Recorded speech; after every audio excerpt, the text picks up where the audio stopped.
ઇન્દોરથી પસાર થતી માલવા એક્સપ્રેસ ટ્રેનમાં ઘર્ષણના કારણે ધુમાડો નીકળ્યો.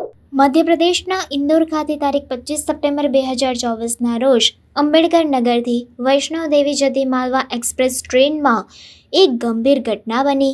PRO રેલવે ખેમરાજ મીનાના જણાવ્યા મુજબ ઘર્ષણના કારણે ટ્રેનના વ્હીલ કોચમાં ચોંટી ગયા, જેના કારણે ટ્રેનમાં ધુમાડો નીકળવા લાગ્યો. આ ઘટના ત્યારે બની જ્યારે ટ્રેન મહુથી ઇન્દોર તરફ ધીમે ધીમે આગળ વધી રહી હતી. રાજેન્દ્રનગર સ્ટેશન નજીક ટ્રેનના AC કોચના વ્હીલમાં ઘર્ષણથી ચિંગારી અને ધુમાડો નીકળવા લાગ્યો. આને કારણે યાત્રીઓમાં ભયનો માહોલ ફેલાયો. યાત્રીઓએ તરત જ ટ્રેનના મેનેજમેન્ટને આ બાબતે જાણ કરી.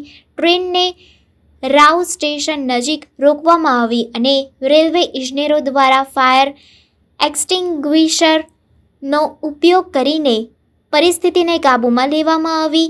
PRO રેલવે ખેમરાજ મીનાએ જણાવ્યું કે ઘર્ષણના કારણે વ્હીલ કોચમાં ચોંટી ગયા હતા.